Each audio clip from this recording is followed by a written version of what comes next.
के कंप्लीट हो गए हैं। मुझे मीटिंग स्टार्ट कर देनी चाहिए, ये मैं जानती हूँ, लेकिन मेरा गला बैठा हुआ है। इस वजह से मैं थोड़ा गर्म पानी पी रही हूँ ताकि मैं बोल पाऊँ, ठीक है ना? 5 मिनट मीटिंग लेट है। तो आज का जो हमारा सेशन है वो है दो एक्चुअली दो हाउसवाइफ की कहानी। मुझे भी नहीं पता, मैं भी पहली बार सुनूंगी, ठीक है? आपको मेरी आवाज कैसी लग रही है? सही है? ठीक ठाक आ रही है? आवाज सही लग रही है मेरी?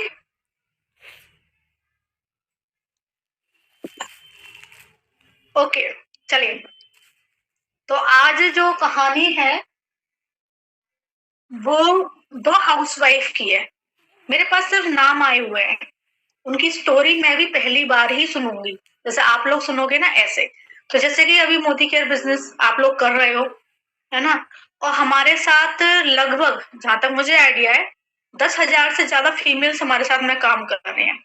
10,000 से ज्यादा, जिनमें से मोस्टली हाउसवाइफ है ना? और कुछ स्टूडेंट्स भी कम नहीं है हमारे पास में। स्टूडेंट्स भी हमारे पास में बहुत सारे हैं। मैंने यूट्यूब लिंक दे दिया है ग्रुप के अंदर, आप चेक कर लीजिए।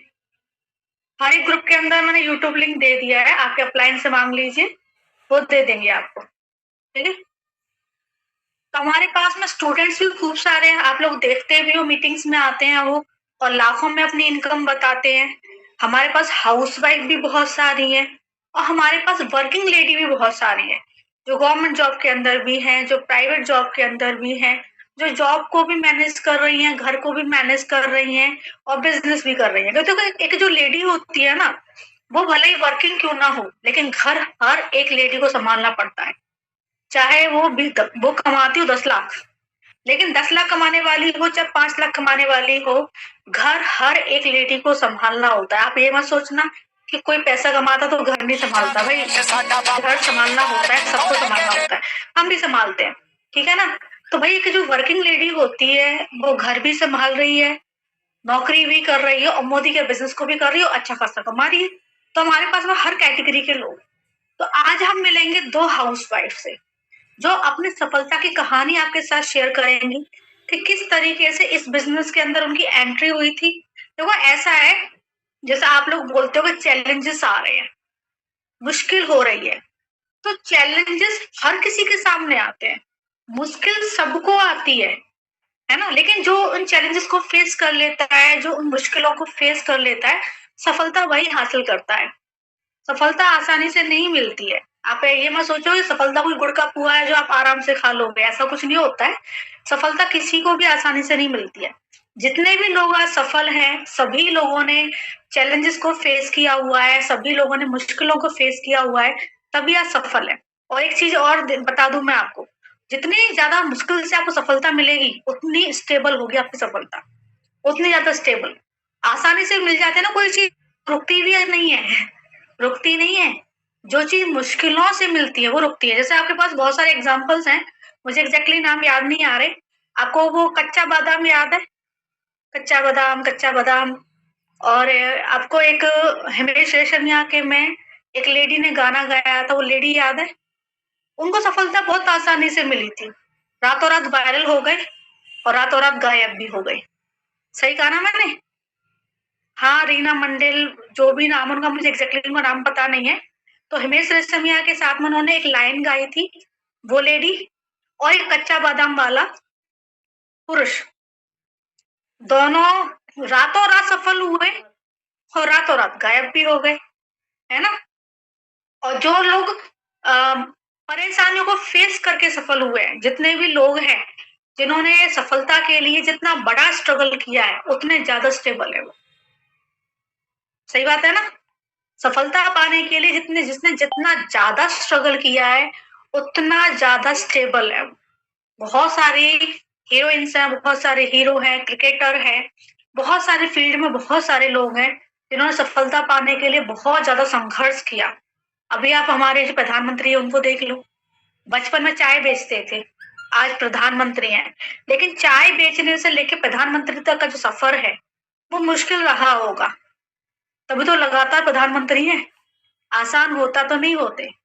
वो दूसरे वाले हैं जो इसी बैकग्राउंड से बिलोंग करते हैं, है ना? आप समझ पा रहे होंगे मैं किसका नाम लेना चाह रही हूँ। जो दूसरे वाले हैं, जो ऑलरेडी पॉलिटिक्स वाले बैकग्राउंड से बिलोंग करते हैं, जिनकी दादी पॉलिटिक्स में थी, प्रधानमंत्री रही, शुरुआत इनके दादा ने करी थी, है ना? केजरीवाल नहीं बोला मैंने। नेहरू जी के परिवार की बात चल रही है, गांधी फैमिली की बात चल रही है।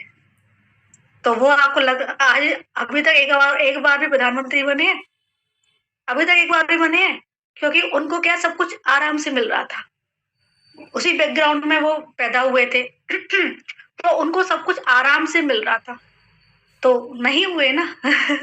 लेकिन जहां मुश्किलों से चीजें मिलती है ना, वहां सफलता उतनी ज्यादा स्टेबल होती है। हमारे जो मोदी जी कितनी बार प्रधानमंत्री रह चुके हैं, कई बार रह चुके हैं ना, अभी भी है। और उन्होंने बहुत सारे बदलाव लेकर आए इंडिया के अंदर। और अगर हम बात करें तो इंडिया को उन्होंने यहाँ से यहाँ पहुंचा दिया, बहुत आगे बढ़ाया। ठीक है ना? तो जितनी मुश्किल सफलता होती है ना, उतनी ही स्टेबल होती है सफलता। एक चीज का ध्यान रखना, आसानी से मिली हुई चीजें रुकती नहीं है, मुश्किलों से मिली हुई चीजें बहुत रुकती हैं। तो जितनी मुश्किलों से आपको सफलता मिलती है ना, उतनी ही स्टेबल होती है। ठीक है?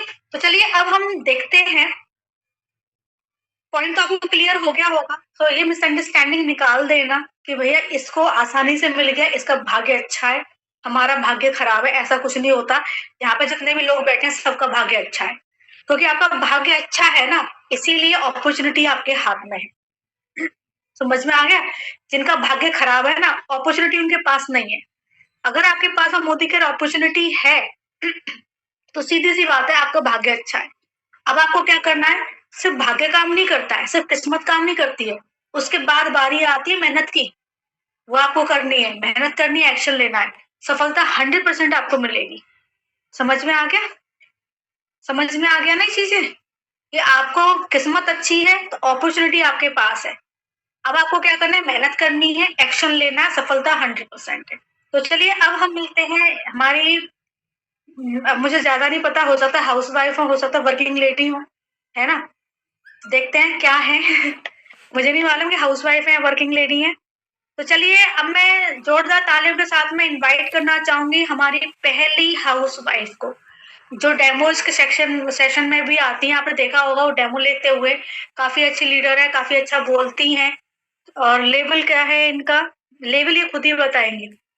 मैं इनको इनवाइट कर लेती हूँ, अपनी पूरी स्टोरी ये आपके सामने खुद शेयर करेंगी। मैं उनको इनवाइट कर लेती हूँ। तो चलिए फिर जोरदार तालियों के साथ में हम स्वागत करते हैं किसका, हमारी पहली हाउसवाइफ का। देखो हाउसवाइफ तो सभी है, उसके साथ वो प्लस प्लस है, जैसे मैं हाउसवाइफ प्लस बिजनेस वूमेन, है ना, वो भी हाउसवाइफ प्लस बिजनेस वूमेन है, प्लस नौकरी वाली भी हो सकती है, मुझे आइडिया नहीं है। ठीक है ना? तो चलिए जोरदार तालियों के साथ में हम इनवाइट करेंगे लता सिंह जी को। आवाज मेरी बैठ रही है तो कोई बात नहीं, मैं मैनेज करूंगी। लता सिंह हैंड रेज कर देंगी आप, अगर मीटिंग में है तो हैंड रेज कर देंगी। किस नाम से है? यहाँ पे लता सिंह तो लिखा हुआ नहीं है, ओनली लता लिखा हुआ है। लता कुछ पीछे सरनेम भी है। ओके, ओनली लता, ठीक है। सो यू आर को host now, so welcome Lata ji. Lata ji welcome.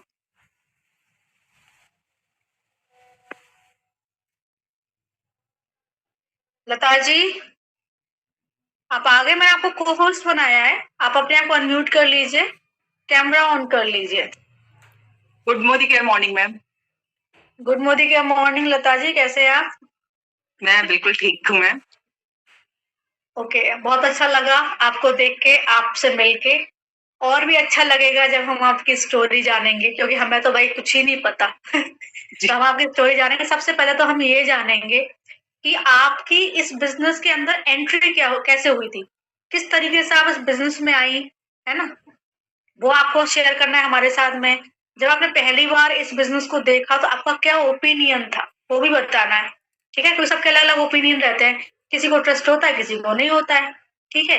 Business में आने के टाइम पे आपकी फैमिली की तरफ से क्या चैलेंजेस आए, बिजनेस में आने के बाद में आपको क्या चैलेंजेस आए, कब से आपकी टीम बिल्ड होना स्टार्ट हुई? ठीक है, कब से? क्योंकि कुछ लोगों की टीम तुरंत बिल्ड होना स्टार्ट हो जाती है, कुछ को टाइम लगता है। तो आपकी टीम बिल्ड होना कब से स्टार्ट हुई? बिजनेस में आपको क्या चैलेंजेस आए वो सब आप शेयर करेंगे, और सबसे लास्ट में शेयर करेंगे अपनी अचीवमेंट्स कि क्या हासिल किया और कितने टाइम में किया। तो शुरुआत कीजिए आप। Thank you so much ma'am. सबसे पहले तो मैं सभी को गुड मॉर्निंग कहना चाहूंगी, क्योंकि हमारे यहाँ मोदी केयर में गुड मोदी केयर मॉर्निंग ही कहा जाता है, तो इसीलिए मैं सभी को गुड मोदी केयर मॉर्निंग आज कहना चाहूंगी। और थोड़ा सा नर्वस हो रही हूँ, क्योंकि इस दिन का इंतजार शायद हर मोदी कैरियंस को रहता है कि वो कब लवली मैम के सामने बैठे और अपनी टेस्टिमनी शेयर करें उनके साथ।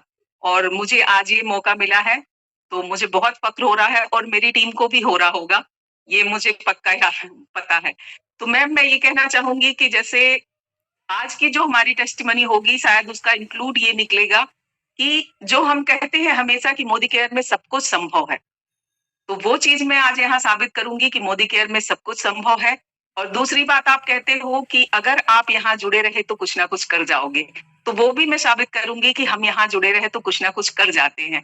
और सबसे पहले मैं थैंक्स करना चाहूंगी अपनी अपलाइन का, ममता सिंह मैम का, जिन्होंने मुझे इस बिजनेस से परिचय कराया, लगातार मीटिंग सेंड की, मेरी लापरवाहियों के बावजूद भी, या ये कहें कि मेरी व्यस्तता के बावजूद भी, वो लगातार कोशिश करती रही कि मैं मीटिंग्स में आऊं, मीटिंग्स देखूं। और मैंने देखा आगे चलकर, वो मैं अभी आपको डिटेल्स में थोड़ा बताऊंगी। और बहुत ज्यादा थैंक्स करना चाहूंगी अर्चना त्रिपाठी मैम का, जिनके कारण ही शायद आज मैं यहाँ पर बैठी हुई हूँ और मैं लवली मैम से बात कर पा रही हूँ, क्योंकि उनकी मैं क्या कहूँ, बस उनकी आवाज ही हमारे लिए काफी है। और जब भी उनकी आवाज हमारे टीम में आती है, या हम उनका कोई भी वॉइस मैसेज ड्रॉप हुआ देखते हैं, तो तुरंत दौड़ते हैं हम सुनने के लिए कि मैम आज में क्या बता रही हैं या किस तरह बता रही हैं। तो उनके बारे में भी मैं बात करूंगी। और सारी बातें करने के बाद मैं आगे और भी थैंक्स करते जाऊंगी मैं अपनी बातों के साथ साथ। तो मैं स्टार्ट करती हूँ मैम। सबसे पहले मैं ये बताना चाहूंगी आपके फर्स्ट क्वेश्चन का, कि मेरी ज्वाइनिंग हुए यहाँ पे 2 साल या 2.5 साल के आसपास होने को आ रहे हैं। अभी 2.5 साल हुए नहीं है, लेकिन मेरी ज्वाइनिंग यहाँ 2 साल हो चुके हैं। और ज्वाइनिंग मेरी ऐसी हुई कि मैं अपने एक रिलेटिव के माध्यम से यहाँ जुड़ी थी, और वो रिलेटिव मेरी सिस्टर्स हैं। शायद बहुत सारे लोगों को नहीं पता है।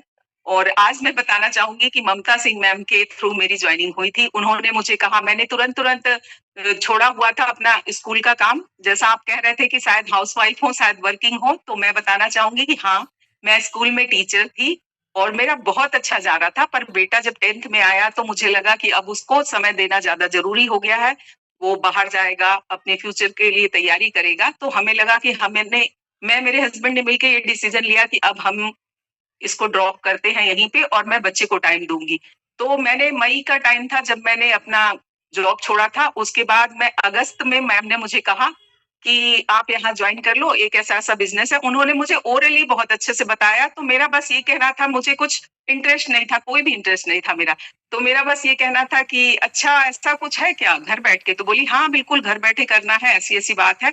तो मैंने एक छोटा सा वो पूछा, जैसा हम फैमिली मेंबर से जनरली पूछते कि अच्छा मैं ज्वाइन कर लूं तो तेरे लिए कुछ अच्छा होगा? तो उन्होंने कहा कि हाँ हाँ, इसमें टीम भी बनाना रहता है। तो ऐसा सोच के मैंने बस ज्वाइन कर लिया। लेकिन लगातार मैं प्रोडक्ट लेती रही, क्योंकि प्रोडक्ट मुझे अच्छा लगा। जब मैंने पहली बार ही लिया तो मुझे प्रोडक्ट बहुत अच्छा लगा। मैं लेती रही। मैम मुझे, मतलब दीदी मुझे बार बार भेजती रही कि मीटिंग में आओ, मीटिंग देखो, मीटिंग। मैं हाँ हाँ करती रही और मैं अपने कामों में व्यस्त रही। लेकिन मैं प्रोडक्ट यहाँ से 100% लेती रही। और ओरली ही मैंने 1-2 लोगों को बताया, और इत्तेफाक की बात देखी कि मेरे साथ 2-3 लोग ज्वाइन भी हो गए। तो ज्वाइन हो गए, वो लोग भी लेने लगे प्रोडक्ट, हम भी ले रहे थे। लेकिन मीटिंग्स ना देखने की वजह से या ना समझने की वजह से क्या हुआ कि धीरे धीरे वो लोग 2-3 महीने लेके और प्रोडक्ट जाने लगे। और मैं भी उनको रोकने के क्या तरीके होते हैं या किस तरीके से है, और मैं भी शहर से बाहर चली आई अपने। तो इस तरह करके गैप होते होते लगभग 6-7 महीने ऐसे हो गए, जिसमें ना तो मैंने मीटिंग देखा, ना कुछ किया। लेकिन एक ही प्लस पॉइंट था कि मैं यहाँ यूजर बनी रही।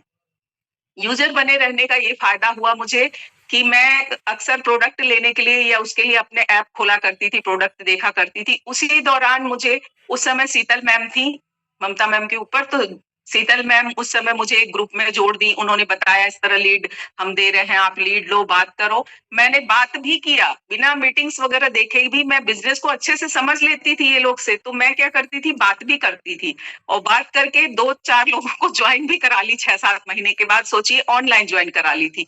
फिर वही था कि मैं प्रायोरिटी अपने बिजनेस को नहीं दे पाती थी, प्रायोरिटी सारी चीजों को देती थी, सेकेंडरी इस बिजनेस को समझती थी मैं।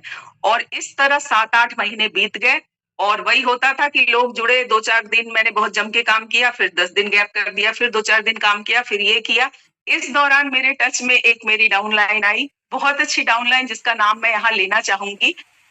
मैं उसको इतना सम्मान देना चाहती हूँ कि मैं उसका नाम लेना चाहूंगी। तो रानी सिंह मेरे टच में आई, जो मेरी डाउनलाइन है। उसके पेशेंस ने 6-7 महीने तक उसने वर्क किया, सब कुछ किया। मैंने अर्चना मैम लोग उसकी मदद करते रहे, ममता मैम भी मदद की, मैं भी बताती रही और हम थोड़ा थोड़ा काम करते रहे। एक दिन वो 700 पीवी पर पहुंच गई और उसके बाद जब उसकी पीवी धड़ाम से गिरी, क्योंकि बिजनेस को हम अगर नियम के अनुसार नहीं करें, बिना उसके करें तो क्या दिक्कतें होती, ये मैं जानती हूँ। और मैं ये कहना चाहूंगी कि इंटरेस्ट की बात मैं आपको बताऊंगी पहले, कि एक दिन मुझे भेजा गया कि आप जब ये लीड पे बात करो आप, तो आप अगर नहीं बोल पाते हो तो ये वीडियो आप शेयर कर सकते हो। और वो वीडियो था मैम आपका, जिसमें आपने कहा कि हाय मैं लवली सिकरवार और मैं डिजिटल एंटरप्रेन्योर हूँ। ये शब्द, ये लाइंस मुझे, मतलब मैं अपनी पूरी टेस्टिमनी में आपको बताऊंगी कि लाइंस से मैं बहुत प्रभावित होती हूँ, या मैं बहुत ज्यादा ऑब्जर्व कर लेती हूँ कुछ लाइनों को, और फिर मेरे दिमाग में घूमने लगा कि डिजिटल एंटरप्रेन्योर क्या होता है। और मैंने सर्च किया, वो किया, और फिर मुझे लगा आप बहुत अच्छा बोलते हो। तो मैंने पहली मीटिंग आपकी ज्वाइन की, वो भी सोचिए 7-8 महीने, मतलब 6 महीने तो मिनिमम बीत ही चुके थे। तो 6 महीने के बाद मैंने आपकी मीटिंग पहली ज्वाइन की और तब मैंने बिजनेस को बहुत अच्छे से सुना, समझा कि ऐसा कुछ होता है। उसके बाद व्यस्तता की वजह से बीच-बीच में जो हम कह सकते हैं ना कि हम बंक मारते जाते हैं, तो वो बंक वाली चीजें मेरे साथ आती रही। फिर मैंने एक बार, सॉरी फोन आ गया था। फिर मैंने एक बार कायनात मैम की मीटिंग देखा और कायनात मैम ने कहा कि वो घंटे गिनिए जो आप वर्क करते हो। किसी की भी बात हो, पर मैंने कायनात मैम की मुंह से सुना था कि वो घंटे गिनिए जो आप काम करते हो। और फिर वहां से मेरा शुरुआत हुआ। मैं उन घंटों को स्टार्ट करना शुरू की। मैंने सोचना शुरू किया कि वर्क के 1000 घंटे मुझे भी कलेक्ट करने हैं। और तब मैंने काम शुरू किया जब रानी ने कहा कि मैम अगर आप ऐसा काम शुरू से करती तो शायद हम लोग बहुत आगे निकल गए होते। वो बात मेरे दिल को इतनी लगी कि फिर मैंने काम करना शुरू किया और काम करने का वो नतीजा जो मुझे दिखाई देने लगा, डायरेक्टर, डायरेक्टर के बाद सीनियर डायरेक्टर, सीनियर डायरेक्टर के बाद एग्जीक्यूटिव डायरेक्टर, और आज मैं आपके सामने सीनियर एग्जीक्यूटिव डायरेक्टर के रूप में बैठी हूँ।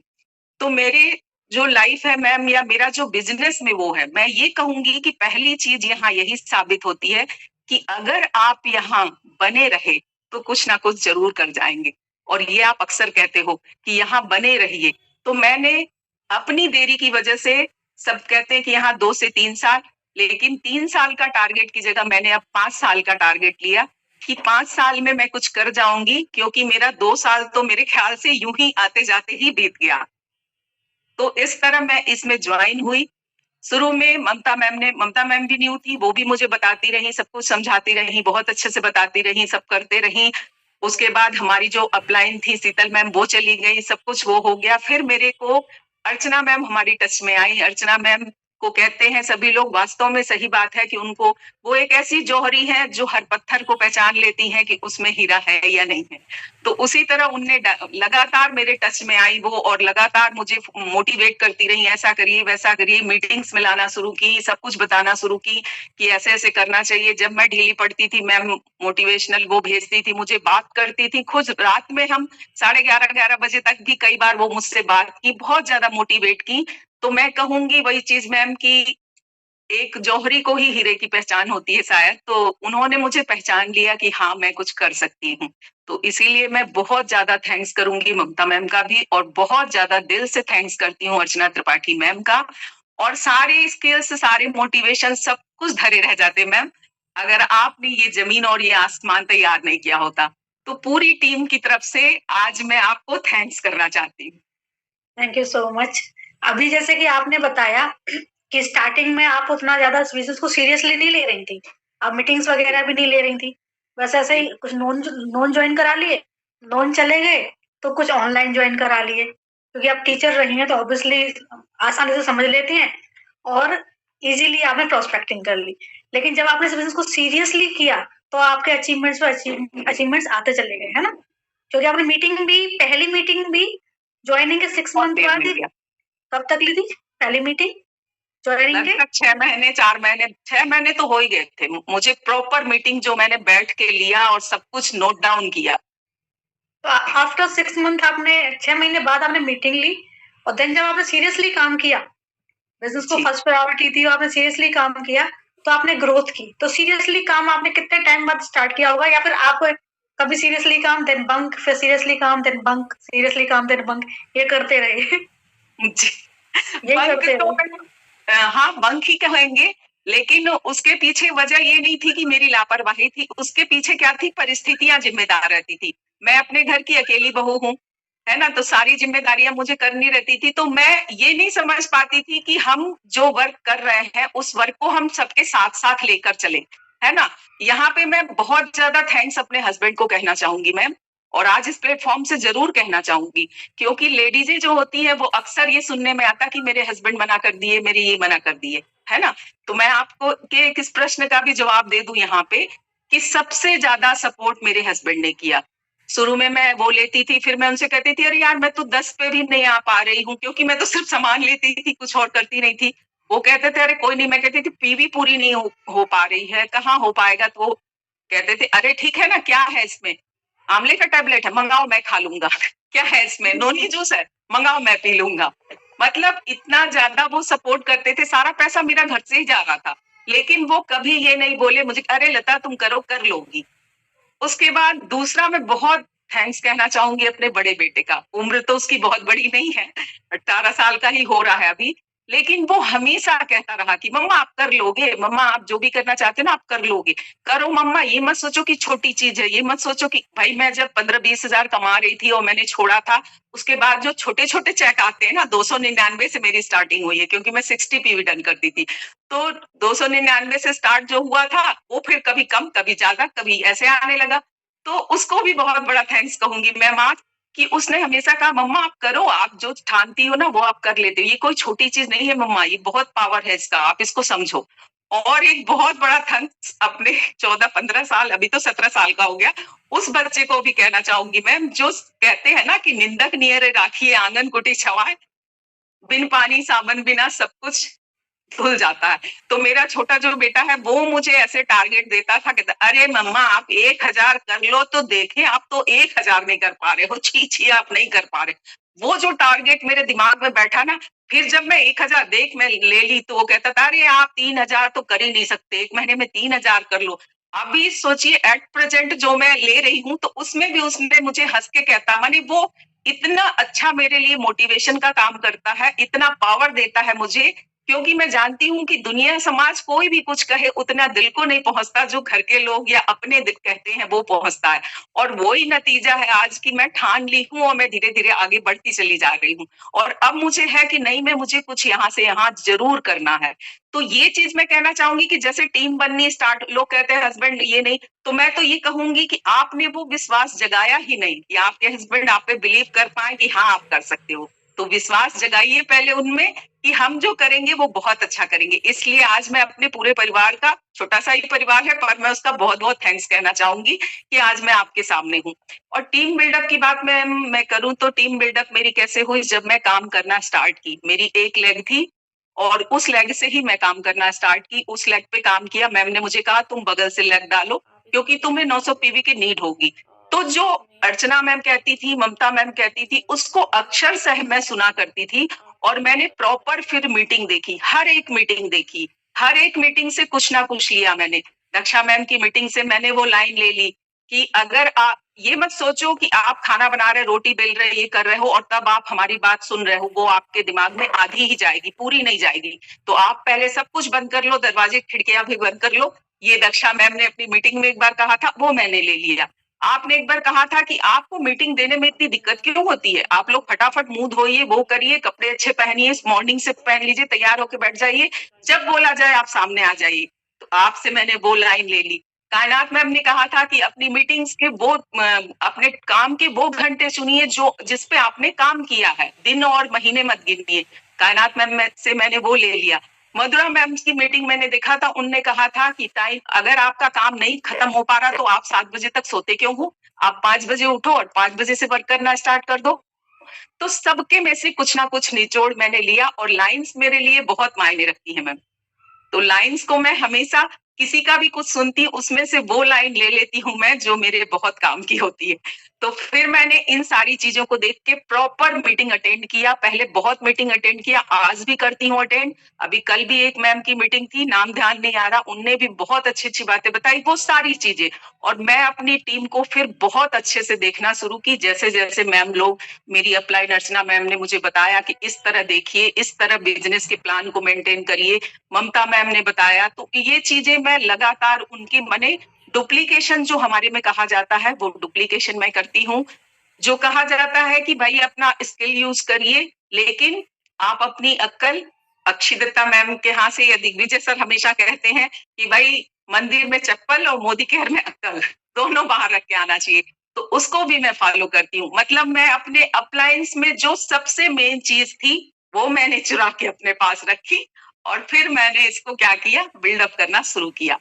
प्रॉपर मैं मीटिंग्स लेती हूँ, अपने ग्रुप की भी लेती हूँ, बहुत ज्यादा नहीं ले पाती तब भी वीक में 1-2 बार जरूर लेती हूँ। और सबसे बहुत अच्छे से संबंध डेवलप करना चाहिए। जब हम उनसे अपनेपन से रहते हैं, अपने डाउनलाइन से, तभी वो हमारा साथ देते हैं। और मेरे पास आज की डेट में 3 नगीने हैं, बहुत सारे नगीने हैं, जिसमें से 3-4 ने अपने आप को डायमंड साबित कर दिया। उनसे भी मैं सीखती हूँ। मैंने रानी से, जो रानी सिंह है मेरी डाउनलाइन है, उससे मैंने धैर्य सीखा है कि किस तरह पेशेंस और धैर्य रख के काम करो, एक दिन मुकाम जरूर हासिल होता है।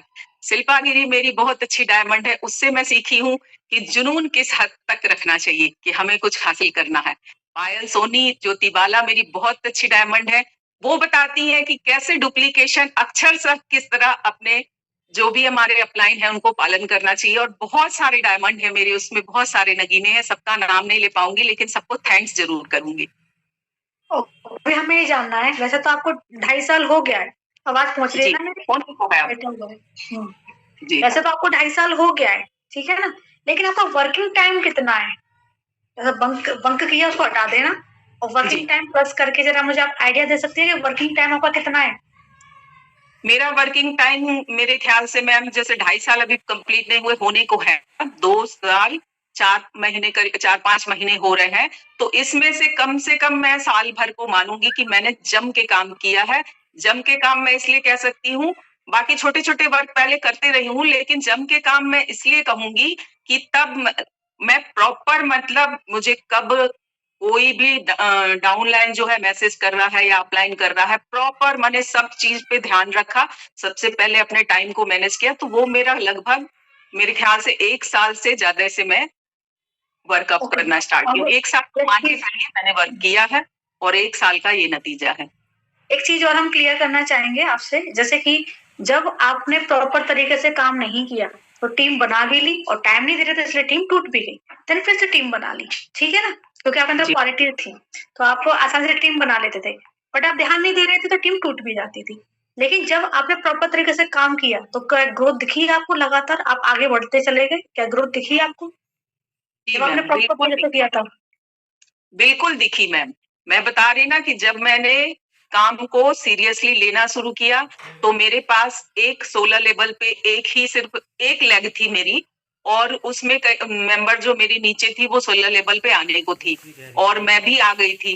तो वहां से मेरी शुरुआत हुई। जब मैंने प्रॉपर मीटिंग्स देखी और प्रॉपर काम करना शुरू किया तो मुझे ग्रोथ दिखाई दी। आज मेरे नीचे 3 डायरेक्टर निकल चुके हैं, एक सीनियर डायरेक्टर निकल चुकी हैं, शायद इस मंथ वो ईडी बन जाए, और एक चौथी लेग मेरी जो है वो स्टार्टिंग पे है।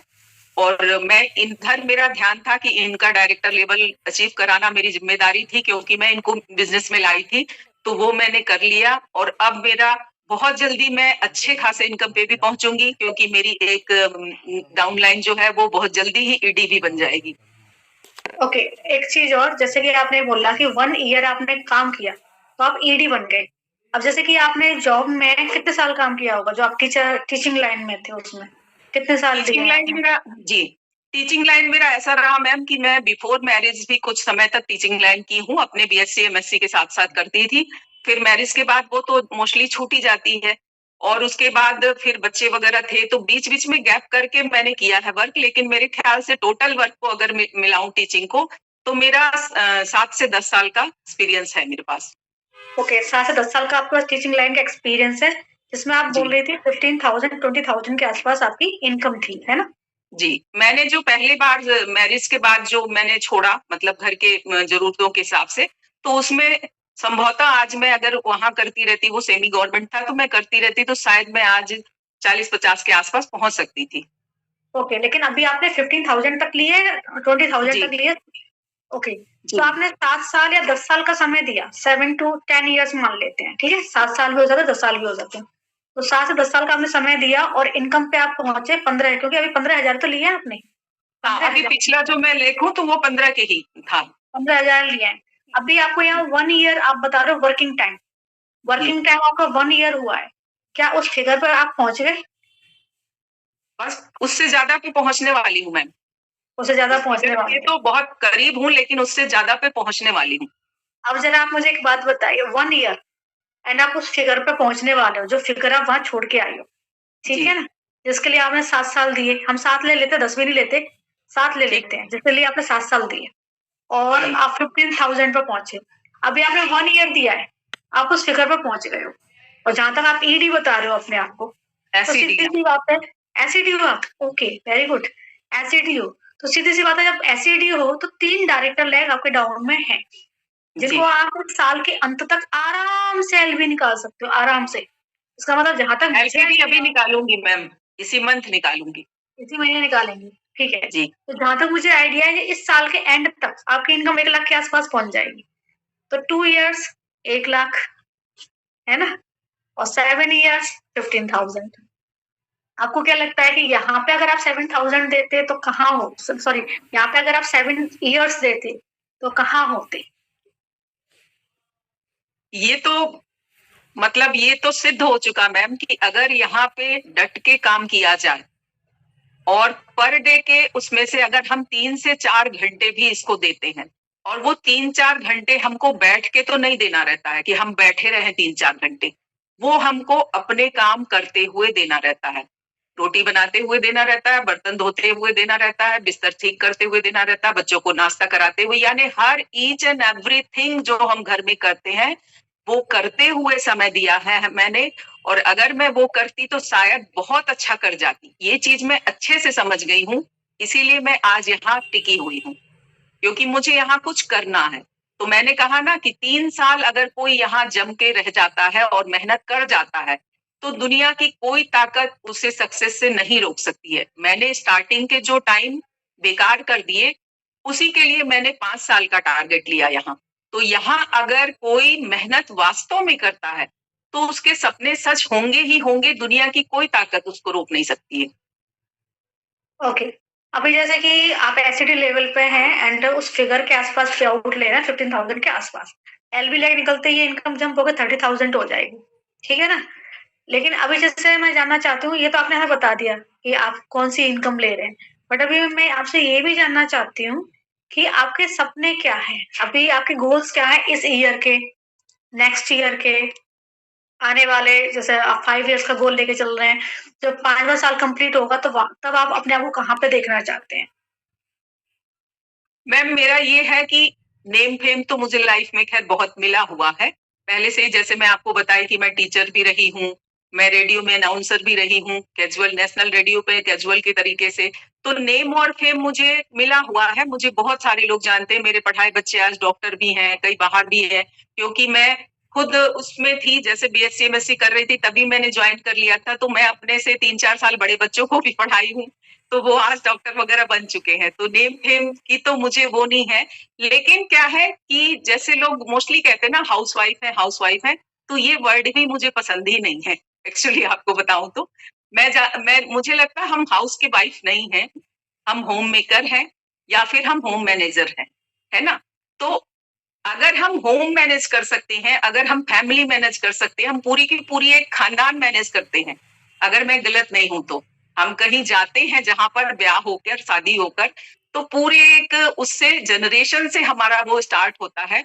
और हम जब वो कर सकते हैं तो फिर हम क्यों इस चीज के लिए डिपेंड रहें कि हर चीज के लिए हम दूसरे पे डिपेंड रहें? क्यों मैं अपने बच्चों का फ्यूचर बनाने के लिए नहीं सोचूं? क्यों मैं अपने हस्बैंड की हेल्प करने के लिए फाइनेंशियली ना सोचूं? क्यों मेरे पास इतना पैसा ना हो कि मैं किसी की भी हेल्प करना चाहूँ परिवार में या परिवार के बाहर, तो मुझे ये सोचना पड़े कि भई मैं पहले अपना मैनेज कर लूँ, ये कर लूँ, तब करूँ। मुझे लगता है कि मेरी जो वो है कि अगर मैं कुछ सोशल करना चाहती हूँ, अगर मैं किसी के लिए कुछ करना चाहती हूँ, चाहे वो घर हो, चाहे बाहर हो, तो वो मैं दूसरों के पैसों को लेके या उसमें से बचा के कट करके करने की बजाय मैं क्यों ना इतनी फ्री हूँ, जो आज़ादी समीर सर ने कहते हैं कि एक आज़ादी, तो वो फाइनेंशियल आज़ादी मेरे पास हो कि मैं उससे आराम से किसी की हेल्प कर पाऊँ। कोई सोशल वर्क करना चाहूँ, उसको कर लूँ। बच्चे के लिए कुछ करना चाहूँ, वो कर लूँ। और लोग कहते हैं ना बपौती, बपौती, बपौती की संपत्ति, ये चीज़ हम सभी सुनते आते हैं। तो मैं चाहती हूँ कि ठीक है, पिता की संपत्ति जो बच्चों को मिलती है वो तो ठीक है। आज की जो जनरेशन है मैम, मेरे बच्चे दोनों तैयारी कर रहे हैं, तो आज मैं जानती हूँ कि न्यू जनरेशन के लिए जॉब को पाना इस भीड़ में, इतना क्राउड है, इतनी भीड़ है, इतनी जनसंख्या है कि इसमें किसी भी चीज को हासिल करना सिंपल नहीं रह गया है। तो क्यों ना जब तक मेरा बच्चा पढ़ रहा है, बहुत मेहनत कर रहा है, वो हासिल करने की कोशिश कर रहा है, तो मैं जैसे उस वो पढ़ता रहता, मैं नाश्ता बनाती हूँ, वो पढ़ता रहता, मैं खाना बना के उसको दूध, ये वो सब चीजें को प्रिपेयर करती हूँ, तो फिर क्यों ना मैं उसके फ्यूचर प्रिपरेशन में भी उसकी मदद करूं।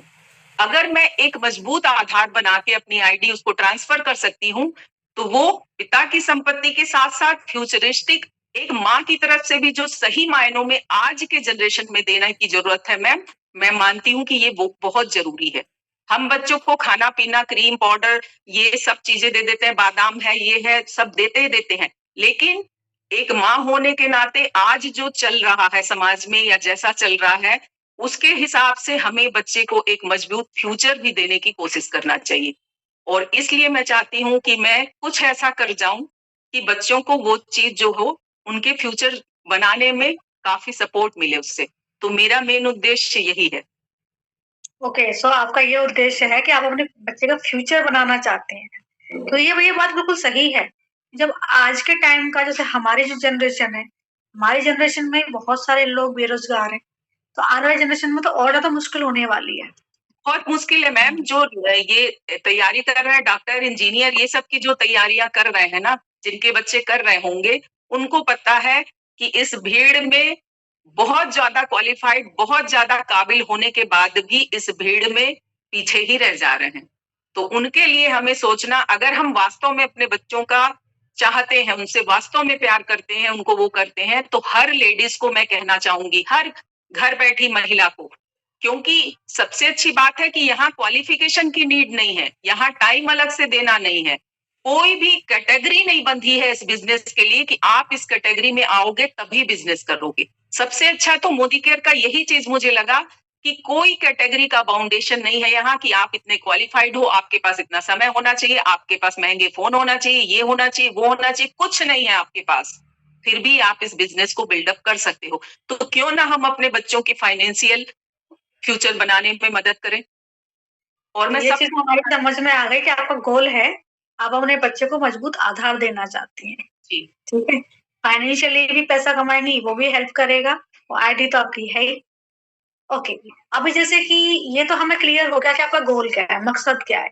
जैसे अब हम ये जानना चाहते हैं आपसे कि जैसे अभी आप मतलब वर्किंग भी रही हैं, घर भी सँभालती हैं, अब इस बिज़नेस के अंदर हैं, तो आपको हर तरह का एक्सपीरियंस है।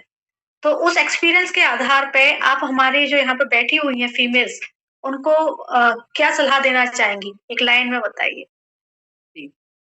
एक लाइन में तो यही बताऊँगी मैम कि अगर आप अपने आप को हाउसवाइफ समझती हैं तब भी, अगर आप अपने आप को वर्किंग समझती हैं तब भी, अगर आप स्टूडेंट हैं तब भी, ये प्लेटफ़ॉर्म आपके लिए सबसे उपयुक्त है। मेरे ख्याल से जितने भी नेटवर्किंग के वो है बिज़नेस हैं, सबको मैं बहुत करीब से भी जानती हूँ, मेरे खुद के बहुत से परिचित बहुत सारे उसमें शामिल हैं। तो लेकिन मैं कहूंगी कि इस प्लेटफॉर्म जैसा दूसरा कोई प्लेटफॉर्म नहीं है। बेहिचक, बेझिझक, लीगल, गवर्नमेंट रजिस्टर्ड, बहुत सेफ, बहुत सिक्योर और स्ट्रॉन्ग सपोर्टिव सिस्टम के साथ अगर आप कहीं सेफली वर्क कर सकती हैं, तो वो यही प्लेटफॉर्म है और यही प्लेटफॉर्म है। और सबसे बड़ी बात है कॉमन मैन प्लान है, मतलब हर कोई ज्वाइन आसानी से कर सकता है, हर कोई क्राइटेरिया नहीं है मैम। सबसे अच्छी बात यह है कि कोई क्राइटेरिया नहीं है, और मैं तो मानती भी हूँ कि कैटेगरी या क्राइटेरिया में बंद के जो वर्क होता है ना, मैं तो अपने डाउनलाइंस को भी कहती हूँ कि किसी भी सफलता का कोई क्राइटेरिया नहीं होता है, किसी भी सफलता का क्राइटेरिया नहीं है। अगर क्राइटेरिया डिसाइडेड होता तो हर आदमी सफल होता। मैं तो कहती हूँ क्राइटेरिया से निकल के काम करके देखो। आप मानो, सुनो सब कुछ, गुनो मन में, लेकिन आप क्राइटेरिया के बाहर आके भी वर्क करके देखो, आपको सक्सेस मिलेगी ही मिलेगी। ऐसा कोई क्राइटेरिया नहीं है जिसमें बंद के वर्क किया जाए। तो बिजनेस भी ऐसी चीज है, खासकर मोदी केयर ऐसी चीज है जिसमें आपको कोई क्राइटेरिया बांध के नहीं दे रहा कि आप 4 घंटे लगाइए। कोई क्राइटेरिया नहीं है कि आप MA BA होना चाहिए। कोई क्राइटेरिया नहीं है कि आप इतनी एज के होना चाहिए। आप अगर रिटायरमेंट से भी स्टार्ट करते हो, आप अगर 15 साल के भी हो, आपके अंदर दमखम है, आप एक शानदार स्टूडेंट हो, तो अपनी मदर, फादर, सिस्टर, किसी के भी नाम की आईडी जो 18 साल की है, उसके साथ भी आप ज्वाइन करो। आप यहाँ अपने को साबित कर सकते हो। और सबसे इंपॉर्टेंट चीज कहना चाहूंगी मैम, जो लोग ज्वाइन होके चले जाते हैं, उनको मुझ जैसा एग्जाम्पल नहीं मिलेगा। अगर आप 100% यूजर हो तो आप यहाँ कुछ ना कुछ कर जाओगे। अगर आप यहाँ जुड़ने के बाद लेफ्ट नहीं होते हो, भागते नहीं हो, तो आप कुछ ना कुछ कर जाओगे। अगर आप अपनी परिस्थितियों में फंस के यहाँ से गैप भी ले लेते हो और दोबारा भी रीस्टार्ट करते हो, तो आप यहाँ कुछ कर जाओगे। हर चीज यहाँ संभव है। और मैंने टेस्टिमनी के स्टार्टिंग में ही कही थी ना कि 2 चीजें मैं यहाँ पे साबित करूंगी कि अगर आप यहाँ हो तो सब कुछ मुमकिन है, और अगर आप यहाँ वर्क करते हो तो सब कुछ संभव है। बिल्कुल सही कहा। सबसे इम्पोर्टेंट है रुके रहना, क्योंकि भाई आप जैसे आपने तो खैर खुद ही गैप लिया, लेकिन मेरे गैप हुआ नहीं, बट ये कि स्टार्टिंग जब मैंने की थी तो समझ में नहीं आ रहा था कि काम कैसे करें। जब ना एक तो मैं खुद नई और दूसरा ऑनलाइन बिजनेस तो बिल्कुल ही नया, तो समझ में नहीं आ रहा था कि भाई इसको इसमें काम कैसे करें। लेकिन थोड़ा दिमाग लगाया तो आज इस मुकाम पे पहुंच गई। लेकिन मैंने पता क्विट क्यों नहीं किया, है ना? एक तो ये था कि जैसे आपने बोला कि 100% यूजर, मैं यूजर तो 100% थी। मैंने यही सोचा कि मेरा जा क्या रहा है, सामान तो मुझे यही लेना है, क्योंकि सामान मुझे यही पसंद है, तो सामान तो मुझे यही लेना है, बस काम ही तो करना है। तो काम करते रहो, काम करते रहो, क्या पता आज नहीं तो कल सफल हो ही जाएंगे। और वही हुआ। आफ्टर 9 मंथ मेरी टीम बिल्ड होना स्टार्ट हो गई, और आज देखो 5 इयर्स में 10 लाख प्लस की इनकम है मेरी। आपकी ऊंचाई छूना तो मैम सबका सपना है। आपने एक वो सेट कर दिया है कि यहाँ तक पहुंचो, तो वो सेट करना, हम अभी छोटे छोटे उस पे जा रहे हैं कि हमें तो अर्चना मैम को टच करना है, हमें तो उनके नीचे वाले को टच करना है, हमें तो चौहान मैम को टच करना है, उसके बाद कहीं वो करना है। लेकिन आपने तो एक वो क्राइटेरिया निश्चित किया कि यहाँ तक आओ, फिर इसके बाद और सोचा जाएगा। तो वही मैं भी ऐसे ही करती हूँ, मैंने भी यही सोचा था। मेरे से जो ऊपर थी उनकी इनकम थी 1,40,000, मतलब 1,30,000 एंड 1,40,000 के आसपास थी। मुझे 1 लाख की इनकम भी बड़ी हाई लगती थी। जब मैं वहां पहुंची ना तो वो इनकम भी मुझे छोटी लगने लगी। फिर मैं चलो और आगे बढ़ाते हैं, और आगे बढ़ाते हैं, और आगे बढ़ाते हैं। फिर 5 लाख का टारगेट लेकर तो मैं खैर इस बिजनेस के अंदर घुसी थी, एंड 10 लाख पे पहुंची मैं। तो अब मेरा ये है कि अभी मुझे 15 लाख को टच करना है। आप लोग का, हम तो 9 तारीख से 10 तारीख तक हम लोग सारे यही वेट करते रहते हैं कि मैम लोग का वो आए और हम लोग देखें और मोटिवेट हो कि भाई हमें भी यहाँ तक पहुंचना है। और मैं तो ये कहूंगी मैम, जैसे अपलाइंस जो बताते हैं ना, मैं सभी को ये कहना चाहूंगी, मेरे भी बहुत अच्छे अच्छे डाउनलाइंस हैं, सभी को कहना चाहूंगी कि अपलाइंस जो कुछ भी बताते हैं ना, लोग कहते हैं हम ये मीटिंग 4 बार देख लिए, हम ये मीटिंग 5 बार देख लिए, अब क्या देखना। लेकिन मैं कहूंगी कि हर बार और हर तरह के अपलायंस जो होते हैं उनका कुछ अलग ही वो रहता है, कुछ अलग क्वालिटी होती है। मैं अर्चना चौहान मैम को सुनूं, निम्मी सिसोदिया मैम को सुनूं, आपको सुनूं, अर्चना त्रिपाठी मैम को सुनूं, कायनात मैम को सुनूं, माने जिसको भी मैं सुनती हूँ तो उनके सक्सेस की स्टोरी की बात नहीं कर रही मैं, उनके बताने का नजरिया, उनके चीजों को समझने का नजरिया जो अलग अलग होता है ना, वही हमको बेनिफिट पहुंचाता है। क्योंकि हम एक ही तरीके से, मैंने कहा ना कि क्राइटेरिया कोई नहीं है कि इसी क्राइटेरिया पे हम सक्सेस होंगे। क्राइटेरिया के बाहर निकल के भी देखना है, लेकिन रूल्स रेगुलेशन का पालन करते हुए। अर्चना मैम हमेशा मुझे कहती हैं कि रूल्स रेगुलेशन का पालन करने वाली हमारी डायमंड, तो मैं कहूंगी कि रूल्स रेगुलेशन का पालन जरूर करना चाहिए, लेकिन क्राइटेरिया से बाहर निकल के भी आप अपने स्किल को यूज करो तो बहुत अच्छा होता है, और इसमें सक्सेस निश्चित होती है। ओके, सो चलिए फिर आपसे मिलके बहुत अच्छा लगा, क्योंकि अभी हमारी एक और होम मेकर है, उनको भी हमें सुनना है। तो चलिए फिर, thank you so much Lata जी, आपकी जो स्टोरी थी काफी इंस्पायरिंग थी। वो उसने हमें ये जताया कि अगर बाई चांस किसी वजह से आप बंक कर रहे हो या आपने बिजनेस को सीरियसली नहीं लिया है, लेकिन फिर भी अगर आप टिके रहे तो फाइनली आप सफल हो ही जाओगे। ये होता है, क्योंकि मेरी सफलता का राज भी यही है, धैर्य रखा तो सफल हो गए, रुके रहोगे तो सफल हो जाओगे। किसी को ज्यादा टाइम लग जाता है, किसी को कम टाइम लगता है, लेकिन सफलता 100% है।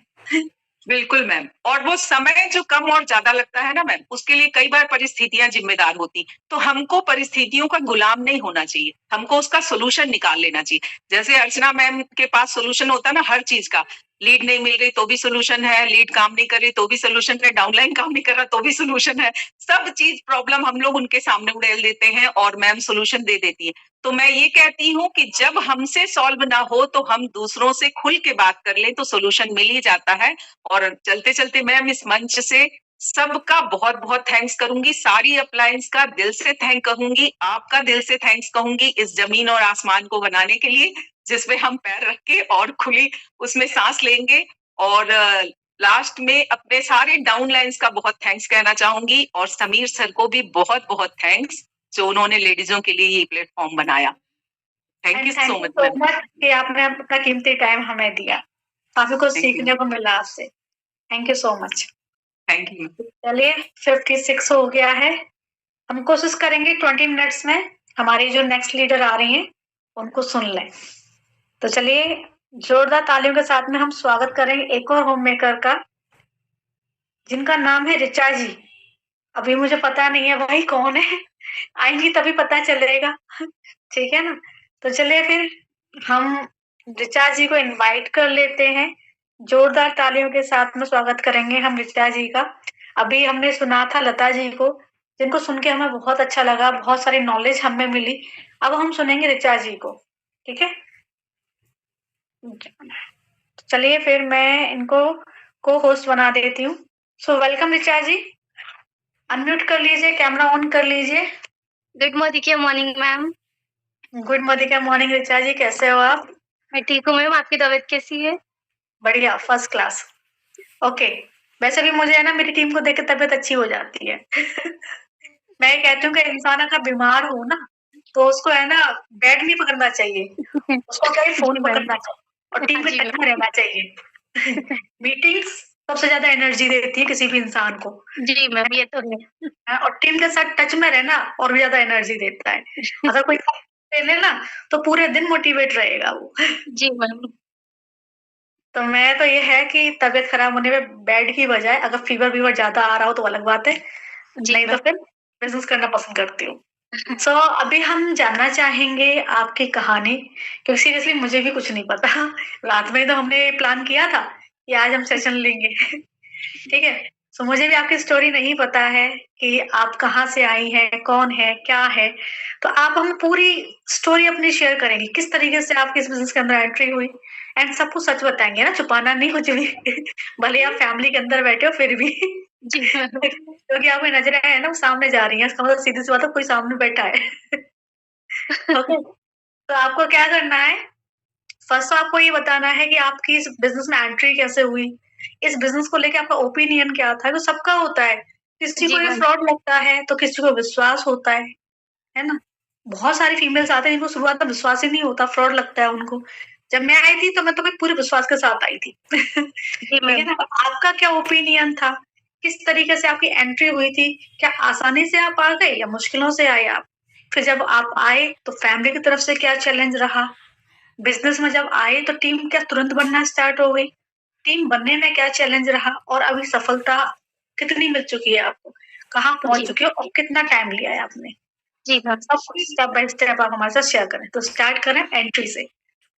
जी मैम, मेरा नाम फर्स्ट में मैं अपना इंट्रोडक्शन देना चाहती हूँ कि good morning ma'am, good morning and मेरी छोटी-सी टीम को बोलना चाहूँगी और जो आज मुझे सुन रहे हैं उनको भी मैं गुड मॉर्निंग बोलना चाहूँगी। मैं एक हाउसवाइफ हूँ और एमपी उज्जैन से हूँ और मैंने इस बिज़नेस के बारे में कुछ भी नहीं समझा है।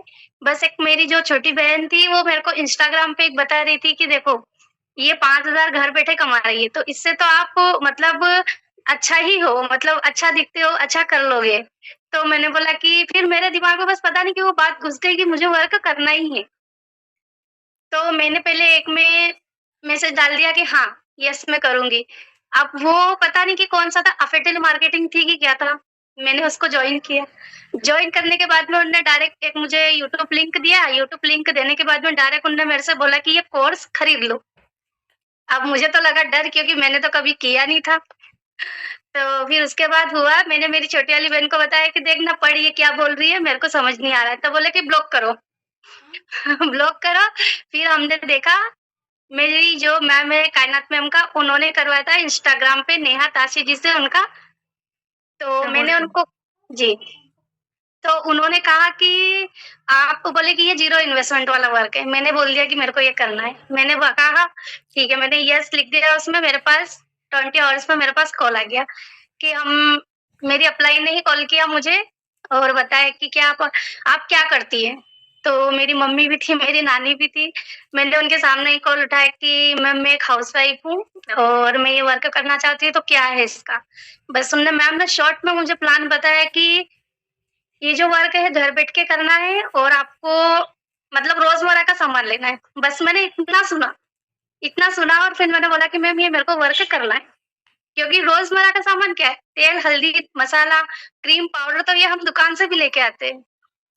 ना मैंने कंपनी का नाम सुना, ना कुछ भी नहीं सुना। बस मैंने मेरे हस्बैंड को फ़ोन लगाया कि मुझे ये वर्क करना है। तो बोले कौन-सी कंपनी है?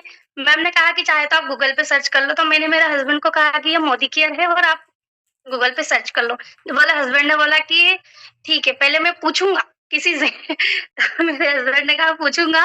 मैंने बोला कि मैंने किसी से पूछने की ज़रूरत नहीं, मैंने उनको पहले ही मना कर दिया कि पूछने की तो ज़रूरत है नहीं आपको। फिर तो बोले कि ठीक है, मैंने बोला आप सर्च करो ना। सर्च करा उन्होंने, तो फिर भी उन्होंने बोला कि नहीं, ठीक है। उसके बाद हस्बैंड ने मना कर दिया। फर्स्ट में हस्बैंड ने मना किया, फिर मैम का फ़ोन आया, मैंने मैम को कहा था कि मैम मुझे वर्क करना है, तो 2 महीने के बाद मैंने मैम को कहा कि मैं 2 महीने के बाद एक शिफ्ट हो रही हूँ उज्जैन में, क्योंकि मैं पहले गाँव में रहती थी, मेरी डिलीवरी हुई थी सिज़ेरियन से। तो मैं मम्मी के पास थी, मम्मी के पास रहने के बाद में मैंने कहा कि मैम मुझे वर्क करना, हस्बैंड भी मेरे साथ रह रहे, तो हस्बैंड तो सुबह 7 बजे से चले जाते थे, तो शाम के 7 बजे आते थे। अब फिर मेरी अपलाइन का फ़ोन आया कि आपको वर्क करना है? मैंने बोला हाँ, मुझे वर्क करना है तो ठीक है। बोला आप आपकी आईडी शेयर कर दो। मैंने जी बिना जाने-बूझे आईडी भी शेयर कर दी। मैम ने रजिस्ट्रेशन किया, रजिस्ट्रेशन करने के बाद में जस्ट मैंने शॉपिंग भी कर ली। शॉपिंग करी उसके बाद हस्बैंड को रात को हस्बैंड आए तो बोले कि क्या कर रहे हो फ़ोन में? मैंने बोला कुछ नहीं। अब मुझे वो तो नहीं पता क्योंकि मैंने जो पेमेंट कटी थी वो मैसेज तो मैंने डिलीट कर दिया था इनबॉक्स में से कि ₹1000 ₹1077 तो मेरे इसमें से कट गए, वो तो मैंने छिपा लिया। अब फिर मैंने उनसे धीरे-धीरे ये बात निकलवाई कि तो बोले कि नहीं, जहाँ आपने सेंड करा है वो मैसेज तो कभी डिलीट होता नहीं है पे फ़ोन से। फिर मेरे हस्बैंड ने चेक किया तो बोले कि आपने कुछ किया है? मैंने बोला हाँ, मैंने कुछ किया है, मैंने शॉपिंग की है। बोले क्या-क्या दिया? मैंने बोला आधार कार्ड दिया। तो बोले ठीक है। उसके बाद फिर मैंने आपकी एक मीटिंग हुई थी 3 बजे की, तो उस दिन था संडे। संडे को मैंने मेरे हस्बैंड को बिठाया पास में, आपका पूरा बिज़नेस अपॉर्च्युनिटी का मीटिंग मेरे हस्बैंड ने सुना। मैं बैठी थी, मेरे नाम से जॉइन था लेकिन सुना उन्होंने। उन्होंने कहा कर लो। बहुत अच्छा है, बोले ये नेटवर्क मार्केटिंग है, तो मैंने तो नेटवर्क मार्केटिंग का नाम ही मेरे हस्बैंड के नाम से सुना था कि ये नेटवर्क मार्केटिंग है। फिर मैंने बोला कि मैं कर लूँगी, तो ये मेरे हस्बैंड ने बोला कर लोगे, ठीक है। फिर मैम ने मेरी मीटिंग्स वगैरह स्टार्ट करवाई, तो मेरा वर्किंग डे तो सिर्फ 1.5 साल है, 1.5 साल हो गया है मुझे करते हुए। लेकिन मैं बताऊँ प्रोस्पेक्टिंग के बाद मैम ने नंबर देना स्टार्ट किया और नंबर देने के तुरंत मतलब मेरे से 3-4 आईडी भी निकल गई। तो कहते हैं ना कि बिना नॉलेज से अगर आप काम करोगे तो मेंबर नहीं टिकेंगे। मैंने भी फिर मीटिंग्स लेना स्टार्ट करी और मैम को कहा कि मैम ये है तो इनको कैसे मतलब शॉपिंग कराई जाए, कैसे इनसे बात करी जाए। तो मैम ने कहा कि उनको आप मीटिंग में लेके आओ, उनको मीटिंग में मेरी मीटिंग में लेके आओ, उनको मीटिंग वगैरह सब दी मैंने। फिर भी कहते हैं ना कि कोई सब जॉइन होने ही आता है, वर्क करने नहीं आता। यही रहा। ओके, तो आपने मतलब हस्बैंड ने मना कर दिया फिर भी ज्वाइन कर लिया। जॉइन कर लिया। इससे फिर बाद में जब हस्बैंड ने मीटिंग देखी तो उनको रियलाइज हुआ कि अच्छा बिजनेस है। जी। ठीक है, और इससे हम लोगों को ये मैसेज देना चाहेंगे, कई बार हस्बैंड ऐसे ही मना कर देते हैं। क्योंकि आपको उनको समझाना चाहिए, उनको बताना चाहिए। जैसे मैम ने समझाया, मैम ने उनको समझाया भी, मैम ने उनको मीटिंग में बिठाया भी। वहाँ उन्होंने मीटिंग देखी, जब उन्होंने मीटिंग देखी तब उनको एहसास हुआ कि हाँ सही काम है। शुरुआत में मना उन्होंने भी कर दिया था। तो ऐसी बहुत सारी फीमेल्स के हस्बैंड भी मना कर देते हैं, बट उनको अपने हस्बैंड को समझाना चाहिए कि हाँ सही काम है, प्रूफ करना चाहिए उनके सामने। ठीक है, तो उसके बाद में फिर आपने बिना ट्रेनिंग लिए लोगों को ज्वाइन करा लिया, बट क्योंकि आपने ट्रेनिंग नहीं ले रखी थी तो इस पर आपकी टीम टिकी। फिर आपने ट्रेनिंग में फोकस किया, ट्रेनिंग में फोकस करने के बाद में फिर आपने जब काम किया तो आपको रिजल्ट आया, है ना? यही है ना कहानी आपकी? जब ट्रेनिंग करने के बाद में आपने वर्क किया तो आपकी टीम टिकी। तो इससे हमें ये मैसेज मिलता है क्या कहते हैं, ये सीख मिलती है। हर एक स्टोरी के पीछे वो होता है ना कि हमें ये सीखने को मिलता है इससे कि अगर आप बिना ट्रेनिंग लिए वर्क करोगे तो हो सकता है, क्योंकि हर एक ये बात करने की, तो ये हो सकता है कि आप लोगों को ज्वाइन तो करा लें, लेकिन बिना ट्रेनिंग के आप लोगों को टिका नहीं पाएंगे। तो अगर आपको लोगों को टिकाना है तो सीधी सी बात है, आपको ट्रेनिंग लेनी है। अभी जैसे मुझे पता है आपका डायरेक्टर लेवल है और आपने 1.5 साल पहले ज्वाइन किया था, स्टार्ट किया था। तो आपने 1.5 साल लगातार काम किया है या आपने भी बीच में बंक मारा है या स्टार्टिंग में आप गायब रहे हो? नहीं, वर्क तो मेरा कंटिन्यू चलता रहा। बस कहते हैं ना कि मैंने सोचा कि मेरे को करना तो है, पर टीम की साइड से बहुत मुझे वो हुआ कि टीम नहीं बनी। मैं मीटिंग्स भी लेती थी, डाउट मीटिंग में भी बैठी, 3 बजे की मीटिंग में भी बैठती थी। मुझे ये नहीं पता था कि ये न्यू मेंबर के लिए बताया गया कि न्यू मेंबर को बिठाना था, लेकिन मैं उसमें बैठती थी। प्रोस्पेक्टिंग क्लियर करी। उसके बाद क्या है कि मेरी जो अपलाइन मैम थी उनकी फैमिली प्रॉब्लम ज्यादा ही, मम्मी की तबीयत बहुत ज्यादा खराब है, तो वो थोड़ा मतलब इधर-उधर होता है ना कि इधर करूँ कि इधर करूँ। मम्मी की तबीयत खराब रहती है तो ज्यादा ही मतलब परेशान आता है। उसके बाद फिर मेरे पास आया मैम का, मैंने सोचा कि कायनात मैम हमसे कभी बात नहीं करेगी। लेकिन वो दिन जिस दिन मैम का मेरे पास फ़ोन आया, उस दिन से तो मैं कहूँ ना कि मेरा बिज़नेस ऐसा गया। बहुत अच्छा, और यहाँ जिस लेवल पे आज मैं बैठी हूँ वो कायनात मैम की देन है। और आज Okay, इनका तो आपको जो स्टार्टिंग में प्रॉब्लम आई कि आपके अपलाइन भी बिजी चल रहे थे, है ना? जी। अब आपके ऊपर वाले अपलाइन ने आपको सपोर्ट किया और आप उठते चले गए। जी तो मैम। इसमें मैं जितने भी हमारे बीच में अपलाइंस बैठे हैं उनको ये बताना चाहूंगी कि ये भी हो सकता है कि जो नीचे बैठी हुई है वो डायमंड हो और उसके ऊपर वाली कहीं बिजी हो। तो आपको क्या करना है कि आपको ये नहीं कि ये संभालेगी, इसकी मेंबर है तो ये संभालेगी, ऐसा आपके अंदर भावना नहीं आनी चाहिए। आपके अंदर क्या भावना आनी चाहिए कि अगर ये कहीं बिजी है, भाई लाइफ है, कुछ भी हो सकता है, मम्मी बीमार हो सकती है, कुछ और हो सकता है, ठीक है, लाइफ है लोगों की। तो अगर ये बंदी बिजी है तो इसके ऊपर वाले की जिम्मेदारी बनती है कि वो जो डाउन में मेंबर हैं उनको संभाले। और जब अपलाइन ऐसी होती है तो डेफिनेटली उसका बिजनेस ग्रो करता है। ठीक है, और मैं डाउनलाइंस को भी ये कहना चाहूंगी कि अगर आपके ऊपर वाली बिजी है या आपको प्रॉपर रिस्पॉन्स नहीं कर रही है तो उसके ऊपर तो कोई होगा, वहां टच में जाओ। उनके ऊपर कोई होगा, वहां टच में जाओ। जो भी ऊपर की एक्टिव अपलाइन है ना, कोई लाइन में लोग लगे होते हैं लेकिन सभी एक्टिव नहीं होते हैं। तो जो भी ऊपर की एक्टिव अपलाइन है उसके टच में जाओ और अपने बिजनेस को बढ़ाओ। तो ये डाउन लाइन के लिए मेरी सलाह है। ठीक है, तो जैसे कि आपकी टीम स्टार्टिंग में बन नहीं रही थी, फिर जब आपने नॉलेज ली, आपको आपकी अपलाइन ने प्रॉपर तरीके से गाइड किया, काइनात ने जब आपको प्रॉपर तरीके से गाइड किया, तो आपको प्रॉपर गाइडेंस जब मिला तो आपकी टीम बिल्ड होना भी स्टार्ट हो गई। ठीक है, अभी फिलहाल आप डायरेक्टर लेवल पे हो। ओके, अभी आप लीड जनरेट करते हो या अभी नहीं करते हो? हाँ मैम, पढ़ती हैं? करते हैं मैम। हाँ जी मैम। अभी जैसे मुझे एक सवाल और पूछना है कि जब आप खुद लीड जनरेट कर रही हैं तब आपको ज़्यादा ग्रोथ दिखाई दे रही है कि जब आप डिपेंड थी तब ज़्यादा ग्रोथ थी? क्योंकि ये मैं इसलिए पूछ रही हूँ ना, क्योंकि हमें इस चीज़ को क्लियर करनी है। क्योंकि मेरी मेरी तो ऐसा था कि जब मुझे मैम नंबर दे रही थी तो मुझे ज़्यादा ग्रोथ दिखी, क्योंकि अभी थोड़ा क्या है कि टीम का भी है और टीम को देखना है, तो उससे मेरे नंबर से मुझे आईडी नहीं निकल रही, लेकिन मेरी टीम में तो आइडिया निकल रही। मैं जो लीड जनरेट कर रही हूँ मुझसे नहीं निकल रही है। अब जैसे आप लीड जनरेट कर रहे हैं तो आपकी टीम को प्रॉपर लीड्स तो मिल पा रही है ना? जी मैम, प्रॉपर। बिजनेस का एक नियम है कि लीड्स प्रॉपर तो बिजनेस प्रॉपर। जी और मैं तो ये कहती हूँ कि अगर मेंबर 13% पे है, देखो जितने भी लोग यहाँ बैठे हुए हैं, मैं देख लेती हूँ कितने बैठे हुए हैं। 958 लोग बैठे हुए हैं। आप 958 मेंबर मुझे बता दो कि जो सलाह मैं दूंगी क्या वो सही होगी या गलत? जो भी एडवाइस मैं दूंगी बिजनेस में आगे बढ़ने के लिए, क्योंकि भाई 5 इयर्स का एक्सपीरियंस है और सीधी सी बात है कि 10 लाख की इनकम पर पहुंची हूँ तो वहां तक का रास्ता तो बता ही सकती हूँ, है ना? तो जो सलाह मैं दूंगी वो सही होगी या गलत? 100% सही है ना?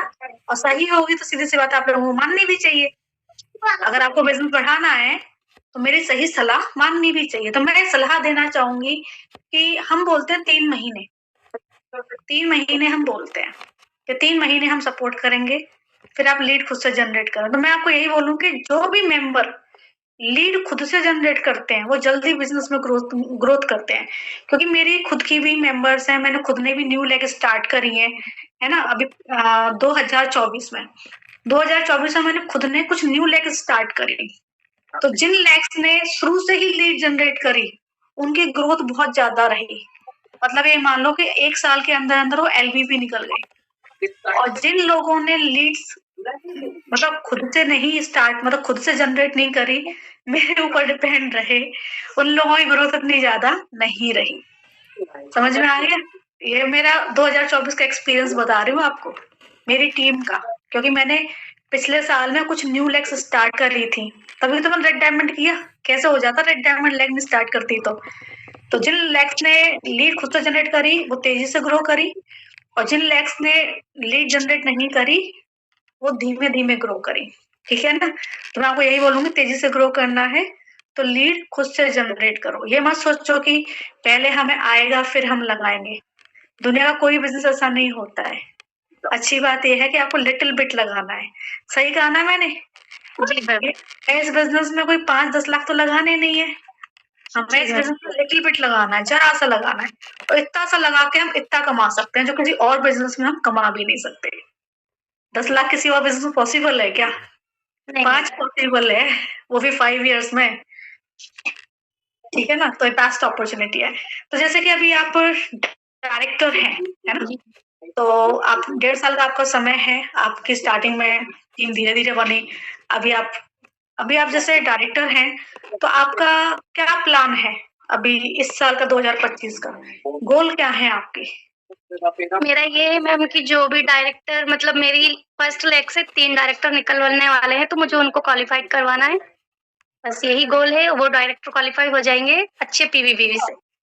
फर्स्ट लेग से मतलब ऐसे डायरेक्टर निकल रहे हैं लाइन में, है ना? जी मैम। सीधी सी बात है, आपकी एलबी लेग तैयार है फिर तो। सबसे नीचे वाला डायरेक्टर, उसके ऊपर सीनियर डायरेक्टर, उसके ऊपर वाला सीनियर डायरेक्टर और फिर आप खुद। जी ठीक है? तो ये आपकी एक एलबी रेडी है। बाकी का आपका क्या टारगेट है? क्योंकि पूरा 12 महीने है आपके पास में, जनवरी चल रहा है। जी अगर मैम। आप चाहो ना, आपका बेस में कितने लोग हैं? कितनी लेग्स चल रही है आपकी? मैं तो अभी 4 लेग पे ही वर्क कर रही हूँ मैम, लेकिन मेरी मतलब 1 अप्रैल तक का मेरा ये है कि मैं तीनों को क्वालिफाइड डायरेक्टर निकलवा दूंगी। उसके बाद फिर सेकंड लेग का भी मेरा मतलब सेकंड लेग में भी मई में सेकंड लेग से 2 डायरेक्टर क्वालिफाई वो भी निकल जाएंगे। ठीक है। और तीसरी लेग का?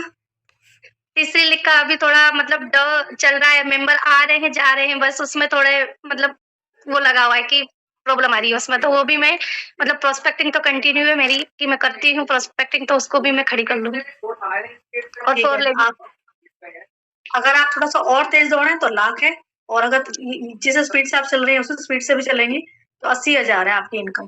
क्योंकि आप 3 डायरेक्टर ऐसे बता रहे हो, 2 ऐसे बता रहे हो, एक अभी डामाडोल चल रही है लेकिन आप उसको फिट कर लोगे। कर लूँगी मैम, मैं कर लूँगी उसको। फिट कर लोगे आप उसको। जी तो मैम। आपकी 1 लाख भी हो सकती है और 80,000 भी हो सकती है इस 2025 में इनकम। जी मैम। कैसा लगेगा? नहीं ज़्यादा बताओ। लगता मैम, जब आप बोलते हो ना तो वो मतलब हो ही जाता है। अच्छा लगेगा ना जब 1 लाख हाँ रुपए जी। महीने की इनकम आएगी घर में। अभी जैसे कि आपने मैंने स्टार्टिंग में सुना, आपने बोला कि मेरी डिलीवरी हुई थी, जी है ना? मैम। जब आपने हम लोगों को कॉन्टैक्ट किया, जब आपने कायनात को कॉन्टैक्ट किया, कायनात की टीम को कॉन्टैक्ट किया, ठीक है जी ना? मैम। तो उस टाइम आप कह रहे थे आप गाँव में रह रहे थे और आपने बोला कि आपकी डिलीवरी हुई थी, ठीक है? तो डिलीवरी हुई थी उस टाइम आप वर्क फ्रॉम होम की तलाश कर रहे थे, सही जी कहा ना मैम। मैंने? तो इसका जी मतलब मैम। सीधी-सी बात है कि ये 1.5 साल में बच्चा मेरा छोटा-सा रहा होगा। जी मैम। आपने छोटे बच्चे के साथ शुरुआत करी और छोटे बच्चे के साथ काम किया। जी मैम। डिलीवरी कितना हुई थी मेरी, डिलीवरी होने के जस्ट बाद मेरे को मम्मी ने बोला कि अब मतलब मेरा एक प्रॉब्लम ये भी था कि मुझे सिकल डिसीज़ है। सिकल डिसीज़ का मतलब है कि मुझे ठंड में मतलब मैं पानी में भी काम करूँगी तो मेरी तबीयत खराब है। और वाक़ई अगर कुछ पहन ओढ़ के भी ना बैठूँगी, अभी बारिश और ठंड तो मेरे लिए ऐसी है कि मेरे लिए दुश्मन है। अभी पूरी बॉडी पे भी मुझे सोजन ही रहेगा। उसके बाद अगर मेरा छोटा सिज़ेरियन भी मम्मी ने करवा दिया था। तो मेरा छोटा सिज़ेरियन था, 1.5 साल का बच्चा था। मैं उसकी तलाश में थी कि मुझे करना है। मैंने वर्क किया, उसके बाद में बच्चा 2 साल अच्छा का हुआ। आपका बेबी 1.5 साल का था उस टाइम पे, है ना? जी मैम, जी और मैम। आपका एक ऑपरेशन हो रखा था, हुआ था जब आपने हमें कॉन्टैक्ट किया था। जी मैम, आपको कॉन्टैक्ट किया था जब मेरे 2 ऑपरेशन कंप्लीट हो गए थे। एक जो छोटा बेबी ना होने वाला करवाती ना, वो भी करवा लिया था। मेरी मम्मी ने बोला कि ये भी करवा लो। साथ-साथ इसका भी मतलब वो आपका आराम हो जाएगा। तो मैंने बोला कि ठीक है, तो वो भी करा लिया था। उसके बाद हमें जाना था ससुराल। ससुराल से फ़ोन आया था कि हस्बैंड ने बोला कि हमें उज्जैन ही रहना है। तो मैंने बोला कि ठीक है, जो मतलब हमारा है वो सामान वगैरह हम लेते हैं। तो हमने मैम को कहा कि जिस मैं गाँव में रहती हूँ मैम, वहाँ तो मेरे पास कोई पार्सल भी नहीं आता है और कुछ भी नहीं आता। तो बोले कि आप जब करोगे तो मैंने बोला कि अगर जहाँ की जो कंपनी है वो हमारे घर तक पहुँचा देगी तो हम यहीं से कर लेंगे। फिर जो अभी तो मैं पापा के घर में रह रही हूँ, तो मतलब उज्जैन में तो हर पॉसिबल है कि पार्सल मेरे घर पे ही आता है। तो बस ओके, सिर्फ़ ओके। 1 महीना, 2 महीना था कि मैंने 1-1 हज़ार का ऑर्डर लगाया। उसके बाद तो मेरा 1 हज़ार का नहीं, हस्बैंड को बता दिया कि मेरे को सारा सामान ही यहीं से लेना है। तो हस्बैंड ने कहा कि ठीक है, आप जब भी लोगे यहीं से लेना। ओके, तो स्टार्टिंग आपने 1000 से करी थी, फिर बाद में आप 100% यूज़र बन गए। जी मैम। अपने अपने मतलब ससुराल में जाकर, ठीक है? जी और मैम। छोटे बच्चे के साथ में आपने काम किया। तो जी अक्सर मैम। फीमेल क्या करती हैं कि बेबी छोटा है, बेबी छोटा है, बेबी छोटा है। अरे भाई इस एज में सबके बेबी छोटे होते हैं। हमारे साथ में लगभग 18 साल की उम्र से लेके एंड 14-50 इयर्स की एज की महिलाएँ काम कर रही हैं, ठीक है? जी मैम। तो अब 18 साल से लेके और जो 35 इयर्स की एज है, इसमें अक्सर या तो पहला बच्चा छोटा है या दूसरा बच्चा छोटा है। जी है मैम। ना? बच्चे कुछ प्रेग्नेंट हैं, तो किसी के इत्ते-इत्ते से बच्चे हैं। इसी एज की महिलाएँ काम करती हैं, इस एज में तो बच्चे छोटे होते ही हैं। है ना? जी तो ये मैम। है कि बच्चों का बहाना नहीं लेना चाहिए, हमें बच्चों के लिए काम करना है। कभी लता जी ने हमें ये चीज़ सिखा दी कि वो इस बिज़नेस को किसके लिए कर रही हैं, एक मजबूत आधार बना रही हैं बच्चे के लिए। तो हमें जी बच्चों मैम। के लिए काम करना चाहिए। और जितनी भी महिलाएँ हैं जो ये बहाना लेती हैं ना बच्चा छोटा है, बच्चा छोटा है, बच्चा छोटा है, हमारे पास भैया इसी एज की महिलाएँ काम कर रही हैं, वही प्रेगनेंसी भी रहती है, डिलीवरी भी रहती है, बेबी छोटा भी रहता है और काम भी चलता रहता है। सारे काम होते हैं। ओके, सो अभी जैसे आपने डायरेक्टर भी बता दिया अपना गोल्स आपने ये बता दिया कि आपके ऐसे-ऐसे लेग चल रही हैं। अभी फ़िलहाल तो आप एक एलबी लेग निकालोगे, लेकिन जहाँ तक मुझे आइडिया है 12 महीना है, आप एलबीज़ में फ़ोकस करो। जी एक मैम। एलबी आपने जनवरी-फरवरी में निकाल दी, दूसरी एलबी आप मार्च-अप्रैल में निकाल लेना, उसके बाद जो अगली एलबी है वो आपकी सितंबर-अक्टूबर में निकाल लेना। देन कोशिश करना कि भैया चौथी भी निकल जाए। जी 3 मैम। निकाल ली 80,000 और चौथी निकाल ली तो 1 लाख की इनकम है। ठीक है जी ना? मैम। प्रॉपर जी मैम। तरीके से इस साल आपको काम करना है प्रॉपर तरीके से। जी मैम। ठीक है? इस साल के लिए बाहर नहीं जाना, सब मतलब इस साल के लिए सब कुछ अवॉइड करो, सिर्फ बिज़नेस में फ़ोकस करो। वैसे ये मैम जाना कहीं नहीं होता है क्योंकि हस्बैंड की प्राइवेट जॉब है तो वो पहले ही बोलते हैं कि नहीं हमें हमको मतलब छुट्टी एक भी नहीं मिलता है तो हम तो कहीं भी नहीं जाते। और अभी बच्चा भी है तो और मेरा तो ऐसा है कि मैं जाती नहीं हूँ ठंड में जाती हूँ तो तबीयत खराब निश्चित है। तो इसकी वजह से नहीं जाना होता है मेरा, ज़्यादा नहीं होता है पर कभी-कभी जहाँ अर्जेंट जाना रहता है तो फिर वहाँ तो जाना ही रहता है। देखिए, मैं तो इतना जानती हूँ, ये बिज़नेस का शुरुआत के 2 साल बहुत इम्पोर्टेंट है।